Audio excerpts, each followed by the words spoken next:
Hello again, ladies and gentlemen. Now, as the title of my channel suggests, I do have authority in what I'm about to talk about. And for those interested, I was a corporal in the British Army for 8 years, and that's it. Now, I know in the past, and on my previous channel, Ex-Army Pals 49 Talk, how can I put this now? Putting down the British Army, and is not something I like to do. I'm not saying the British Army is crap and we need to get rid of it. We need an army.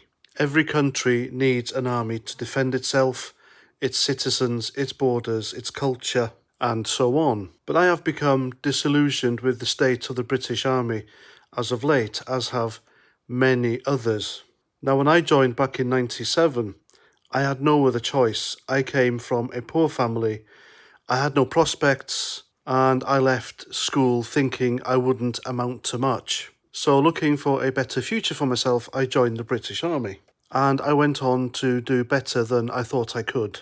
But the people in the army back then, especially in my regiment, even though it was riddled with favouritism, nepotism, bullying, and playing politics with other people's careers, there were indeed good men in that regiment.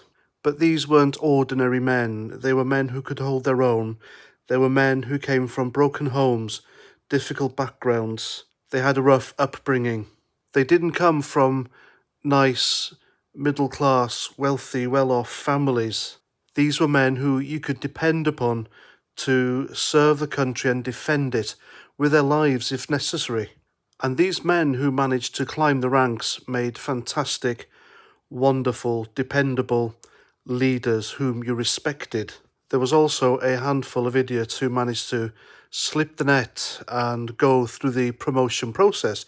And I wondered to myself, what the fuck are you doing there? But that's part of the problem today with the British Army. And if we ever, God forbid, got involved in the Ukrainian-Russia spat at the moment, then we'd get our asses kicked, and I'll tell you why.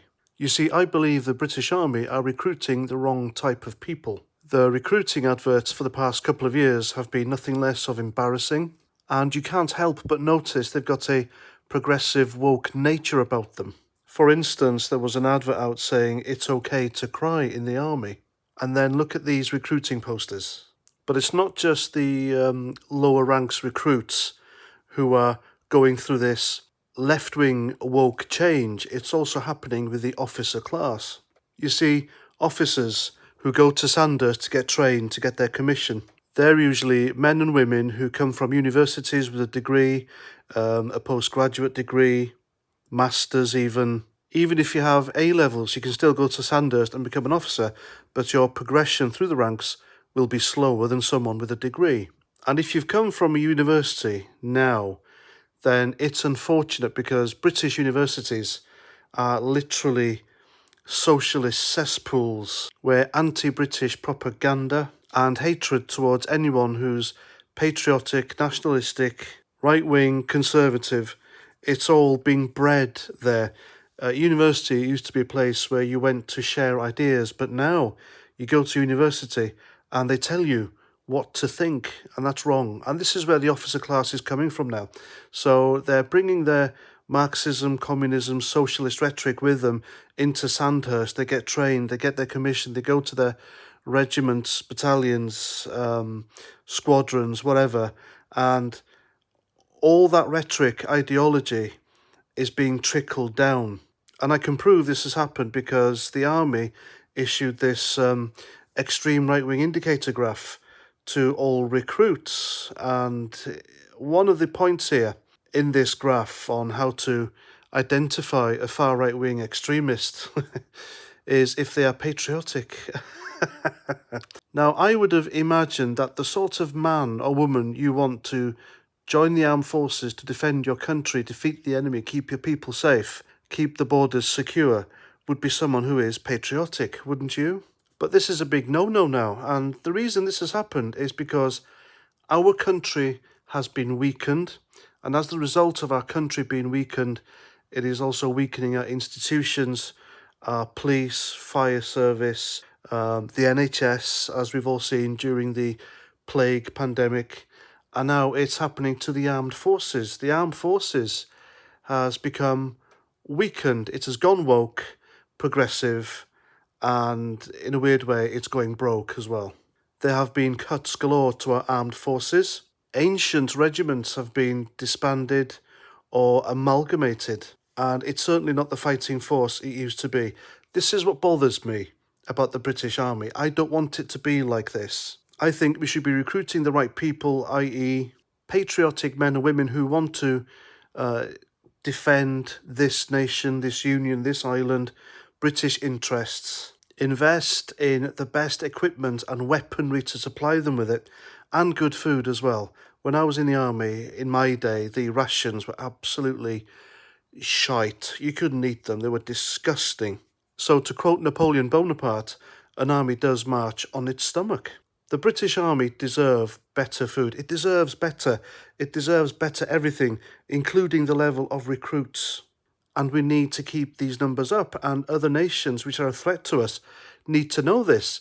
Britain has an army of 300,000 regulars, which it can call up at any minute to defend the island, the union, and, so it'll be a deterrent to these despots who want to destroy us. And what's wrong with a little show of power every now and again? The Russians do it, the Iranians do it, the Koreans do it. Why can't we do it? Have all this equipment, have all our men and women in uniform, just, they do it in France, on Paris, every year down the Champs-Élysées. Why can't we do it? But no, the lefties don't like it because it's too aggressive. So back to this Ukrainian-Russian spat that's going on now. Now imagine the scene. We have been sent over there to help them out. We've sent a couple of regiments to help out the Ukrainians fight back the Russians. And during one particular battle, a section or a platoon of our soldiers get caught, and they've been captured and they've been taken back behind Russian lines for interrogation. Now, among these soldiers, you've got the BAME person, you have a trans person, and you have a person who is gender fluid. Now, they've got these three people. They're tied to chairs, and they want to interrogate them. But the Russians are smart. They know they don't have to get any torture devices out. Knives, clubs, oranges in socks to hit them so it doesn't bruise them, but it still hurts. Don't ask me how I know that one. Waterboarding, nothing is out. They're just going to talk to them, and they can get information about our troops, movements, plans, numbers, weaponry, the lot. They're going to get everything out of these people because they know these people have been weakened by our society. And the thing that weakened our society has been woke identity politics, Marxism, socialism, progressiveness. They know all these things have weakened our society. And because our society has been weakened, our armed forces has been weakened as well.